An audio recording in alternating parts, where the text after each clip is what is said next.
Sir నమస్తే sir. Sir ఏం చేస్తుంటారు? మా వ్యాపారం అండి. ఓకే, ఇప్పుడు కూటమి ప్రభుత్వం అధికారంలోకి వచ్చింది సార్. 18 నెలలు కంప్లీట్ అయిపోయింది. అసలు ఎలా ఉందంటారు? పరిపాలన బ్రహ్మాండంగా ఉందండి. ప్రజలకి ఏమి ఇబ్బంది లేదు. కాకపోతే వ్యాపారాలు ఇంకా పెరగాలి, డెవలప్ కాలేదు. కానీ పరిపాలన బ్రహ్మాండంగా ఉందండి. అసలు 2029లో వాడికి 5 సీట్లు కూడా రావండి. సార్ ఆ మాట అంటారు ఏంది? ఇప్పుడు కూటమి ప్రభుత్వం పూర్తిగా విఫలం అయిపోయింది, జనాలందరూ నా వెనక మళ్ళీ ఉన్నారనేది జగన్మోహన్ రెడ్డి వాదన. మరి వాళ్ళ డబ్బులు రావట్లేదు కదండి, మరి వాళ్ళకి ఇబ్బందిగా. అప్పుడేం బాగా తిన్నారు, దాచిపెట్టుకున్నారు, వాళ్ళు పంచుకున్నారు. ఆ గుంపే తిన్నారు. కానీ ఆ 20% ఉన్నారు ఇప్పటికి కూడా ఆయనకి. ఆ 20 మందికే ఇబ్బంది, కానీ 80 మందికి బ్రహ్మాండంగా ఉంది. అది అంటే 20 మందికే ఇబ్బందిగా ఉంది, 80 మందికి బ్రహ్మాండంగా ఉందంటారు రాష్ట్రంలో. అవును, అంతే అంతే. అంటే ఇక్కడ రాష్ట్ర వ్యాప్తంగా ఉన్న ప్రజల్లో పూర్తిగా అందరూ ప్రభుత్వం మీద వ్యతిరేకత వచ్చేసింది, అందరూ జగన్నే ముఖ్యమంత్రిగా కోరుకుంటున్నారు అనేది ఆయన రీసెంట్గా కూడా చెప్తున్నారు. ఆయన చెప్పడమేనండి. ఆయన గుంపు ఆ 10 మంది, వాళ్ళ నాయకులు 10 మందే ఉన్నారు, ఎక్కువ మంది కూడా లేరు. ఆ 10 మందే చెబుతున్నారు సార్. మామూలు జనం ఎవరు చెప్పట్లేదు. మామూలు జనాన్ని అడగండి, పబ్లిక్ ఓటర్లను అడగండి, మా బట్టి వాళ్ళని. మేము ఏ పార్టీ కాదు.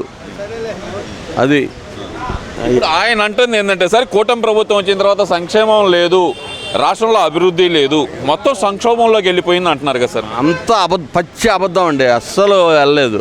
బ్రహ్మాండంగా ఉంది, అందరికీ బాగానే ఉంది. అంటే ఏ విషయంలో అంటారు? అన్ని విషయాల్లో, అన్ని ప్రజలకు ఉపయోగపడే అన్ని కార్యక్రమాలు బాగా జరుగుతున్నాయండి. ముగ్గురు కలిసి చేస్తున్నారు. ముగ్గురులో ఈ రోజు వరకు ఏ పొరపచ్చలు రాలేదు. ఆయన విభేదాలు సృష్టించాలని కల్పిస్తున్నాడు ఇవన్నీ. అంటే అంత అవసరం ఏమొచ్చింది సార్ వాళ్ళకి? కూటమిలో చిచ్చు పెట్టాల్సిన అవసరం ఏముందంటారు? ఆయన గెలవడం కోసం, ఆయన జనం పోకుండా ఉండటం కోసం. అంటే ఎంతమంది కలిసి వచ్చినా సింహం సింగిల్ గానే వచ్చింది అంటున్నారు కదా సార్. అలాంటి వ్యక్తికి మరి చెప్పడానికి నేను కూడా అంతే చెబుతా సార్. ఏముంది, ఇప్పుడు వీళ్ళందరూ లేకపోతే మనం ఇక్కడ కూర్చునే వాళ్ళమా? అందరూ ఉంటేనే కదా. మరి ఆయనకి వేసేది ఓట్లే కదా. ఈ రోజుకి కూడా పెద్ద చిన్న లేకుండా వాళ్ళ నాన్నగారి వయసుని పట్టుకొని వాడు ఈడు అంటున్నాడు, పిచ్చి పట్టింది అంటున్నాడు, వాడిని కాల్ చేయాలంటున్నాడు, చెప్పు తీసుకొని కొట్టాలంటున్నాడు ఇప్పటికి కూడా ఆయన. మరి మన మామూలు సామాన్య జనమే గారు అంటాము, ఆయన అంటాము, అంతేగాని వాడు ఈడు అనరు. ఆయన అంటున్నాడు. మరి ఎంత అహంభావం ఉండాలండి ఆయనకి. సార్ ఇక్కడ ప్రధానంగా చూసుకుంటే కనుక జగన్మోహన్ రెడ్డి గారు అసలు ఈ చేస్తున్న రాజకీయ క్రీడ, ఇప్పుడు రాష్ట్ర వ్యాప్తంగా జరుగుతున్న ఏదైతే కనుక పీపీపీ మోడల్లో వాటి మీద కానీ, లేదంటే కనుక మిగతా వాటి మీద కానీ మేము ప్రజల తరపునే ఉన్నాము, మెడికల్ కాలేజీలు ప్రైవేట్ పరం కానిము, ప్రజల కోసం పోరాడతాము, ఎవరైనా కనుక టెండర్ ఎత్తే కనుక వాళ్ళని వచ్చి అరెస్ట్ చేస్తాము అని చెప్పి మరి ఆయన చాలా క్లియర్గా ఉన్నారు కదా. ఆయన వచ్చేది లేదు, అరెస్ట్ చేసేది లేదండి. అన్ని పీపీపీలోనే ఓపెన్ అవుతాయి. అన్ని అబద్ధాలే ఆయన చెప్పేది. ఉన్న 20 మంది కూడా పోతారని భయపడి ఇట్లా చెప్తున్నాడు సార్. ఆయన 11 మంది కాదు, 20% ఓటర్లు ఉన్నారు సీను. ఆ 20 మంది ఓటర్లు పోతారని భయపడుతున్నాడు. 20 కాదు సార్, వాళ్ళకు 39% ఉంది మాకు అంటున్నారు కదా. 20 మంది పోయారు సార్. పోయారు లేరు, 19 మందే ఉంది. ఆ 19 మందిలో ఈ 11 ఎమ్మెల్యేలు కూడా వెళ్ళిపోతారు. 7 వెళ్ళిపోయారంట మొన్న. వాళ్ళు సంతకం పెట్టారంట అసెంబ్లీకి రావడానికి. వాళ్ళు కూడా వెళ్ళిపోయినట్టే 7. కాకపోతే బయటపడతలా ఈ జీతాలు పోతాయని, డబ్బులు పోతాయని. అంతేగాని 4 ఉంది. ఇప్పుడు వాళ్ళు చేసిన పని సార్, ఇప్పుడు అసెంబ్లీ సమావేశాలకు హాజరు కాకుండా వెళ్ళి సంతకాలు పెట్టడాన్ని అసలు ఎలా చూడాలంటారు?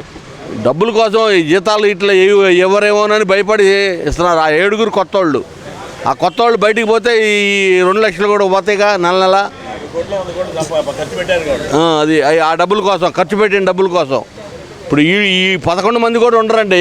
7 వెళ్ళిపోయారు, 4 ఉంది. ఇప్పుడు 4 అంటారు. 4 ఉంది జగన్కి.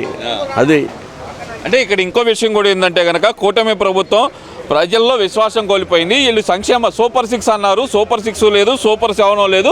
సూపర్గా ప్రజలకు వెన్నుపోటు పొడిచాడు చంద్రబాబు నాయుడు. అటు మామకే పొడిచినాడు, ఇటు సీమకు పొడిచాడు, ఇక్కడ ప్రజలకు పొడిచాడు అంటున్నారు కదా. ఆయన బాగా పడలేదండి. ఈడు పొలిచాడు, జగన్మోహన్ రెడ్డి గారు పొడిచాడు. ప్రజలకి ఓట్లు వేయలేదని. నేను అన్ని డబ్బులు ఖర్చు పెట్టాను, అన్ని పంచాను, అన్ని బటన్స్ నొక్కి ఇచ్చాను, వాళ్ళు నాకు అన్యాయం చేశారు కాబట్టి నేను వాళ్ళకి వెన్నుపోటు పొడుస్తున్నానని చెబుతున్నాడు. అంతేగాని ప్రజల్లో ఏం వెన్నుపోటు వాళ్ళు పొడవట్లా. ఈయన పొడుస్తున్నాడు, జగన్మోహన్ రెడ్డి గారు పొడుస్తున్నాడు. వాళ్ళు వెళ్ళిపోతారని మనమే వస్తాం అని చెప్పి డబ్బులు ఇచ్చి పిలిపించుకుంటున్నాడు సార్. చంద్రబాబు నాయుడు ఊరు తిరుగుతున్నాడు. అవును. ఎవరికైనా డబ్బులు ఇచ్చి తీసుకొచ్చినట్టు ఏమన్నా మీరు మీ దృష్టిలో కానీ పబ్లిక్ జనం దృష్టిలో కానీ ఉందండి? లేదు. మరి అన్నీ ఆయన డబ్బులు ఇచ్చి పిలిపించుకుంటున్నాడు. ఈ రప్ప అని బొప్ప అని జనాలు పోకుండా ఉండటానికి వాళ్ళకి డబ్బులు పంచి పెడుతున్నారండి. ఇప్పుడు ఇక్కడ ప్రధానంగా చూస్తే గనక 2027లో పాదయాత్ర చేస్తాను, ప్రజల తరపున పోరాటం చేసేది ఒక వైఎస్ఆర్సీపీనే ఆంధ్రప్రదేశ్లో ఉంటే కనుక ఉంది అంటున్నారు కదా సార్, మరి దానికేం చెప్తారు? ఇప్పుడు 20 నెలల బట్టి అయింది కదండి ప్రతిపక్షంలోకి వచ్చి. ఎన్ని చోట్ల తిరిగాడండి ఆయన? చూడండి, లెక్క పెట్టండి, ఏళ్ల మీద లెక్క పెట్టచ్చు సార్. తెనాలి ఒకసారి వెళ్ళారు, తర్వాత ఇక్కడికి వెళ్ళారు. ఎవరు వెళ్ళారండి తెనాలికి? ఎవరి కోసం వెళ్ళాడండి? గంజాయి అమ్మిన వాళ్ళని పట్టుకుంటే తప్పండి, పోలీసు వాళ్ళని కొడతాం మంచిదండి. వాళ్ళ కోసం వెళ్ళాడు, జనం కోసం వెళ్ళాడా? జనం కోసం అసలు వెళ్ళలేదండి. అది కూడా ఎందుకు వెళ్తున్నాడు? రాళ్ళు వేసేవాళ్ళు ఆ జనం కూడా వెళ్ళిపోతారేమోనని వాళ్ళ కోసం వెళ్తున్నాడు, అంతేగాని జనం కోసం వెళ్ళట్లే అసలు. జనం కోసం కాదంటారు? కాదు, జనం కోసం కాదు. వాళ్ళ ఇప్పుడు 20 మంది 19 మంది 18% ఉంది చూడండి, వాళ్ళ కోసం, ఆ రౌడీజం వాళ్ళ కోసం. వాళ్ళకి కూడా డబ్బులు ఇచ్చి తెప్పించుకుంటానండి. ఇప్పుడు నిన్న ఫ్లెక్సీల మీద రక్తం చల్లిన దానికి కూడా ఆయన డబ్బులు ఇచ్చాట గౌరీలు కొనడానికి. సరే, అసలు ఎలా చూడాలి? ఇప్పుడు ఒక పార్టీ అధ్యక్షుడు మాజీ ముఖ్యమంత్రి అయ్యుండి హింసను ప్రోత్సహించే విధంగా రప్ప అంటే తప్పే ఉంది, సినిమా డైలాగే కదా అని చెప్పి ఆయన సమర్థించుకోవటం, లేదంటే కనుక ఎవరినైతే అరెస్ట్ చేశారో ఆ నిందితులను పిలిపించుకోవటం ఎలా చూడాలంటారు? అసలు వాళ్ళు పోకుండా ఉండటం కోసం, వాళ్ళు ఆకట్టుకోవడం కోసం. ఇప్పుడు ఏదైనా తాగుబోతు వాళ్ళు ఉన్నారనుకోండి, తాగడానికి పిలుస్తారు, అట్లా పిలుస్తున్నాడు తప్ప వాళ్ళ కోసం, వాళ్ళ మంచి కోసం చూట్ల. వాళ్ళ పిల్లలేమో ఎక్కడో ఫారెన్లో చదువుకోవాలా, ఇక్కడ వీళ్ళ పిల్లలేమో గాలికి తిరిగి రౌడీలు ఇవ్వాలా అనే దృష్టి ఆయన ఉంది. అసలు ఆయనకి రాజకీయ లక్షణాలు లేవండి, అసలు రాజకీయానికే పనికిరాడు. రేపు 29 ఎలక్షన్లో వాళ్ళ పార్టీ కూడా నిలబడదని మీరు అంటున్నారు సార్. 2029 అధికారం మాదే, మేము వస్తే 2.0 చూపిస్తాం, రప్ప అని డైరెక్ట్ ఛాలెంజ్లు చేస్తున్నారు కదా సార్. ఎవరేం చేయలేరండి, ఆయన రాలు. జనం వేయాలి కదండి. ఇప్పుడు వాళ్ళు రౌడీజం చేసి డబ్బులు ఇచ్చి రౌడీజం చేస్తే గెలుస్తాడు, లేకపోతే గెలవడు. ఓట్లు వేసి గెలిపించారండి. మొన్న డిపాజిట్ కూడా రాలేదు కదండి పులివెందులో కూడా, ఇంకేమో గెలుస్తాడు. Okay sir, thank you.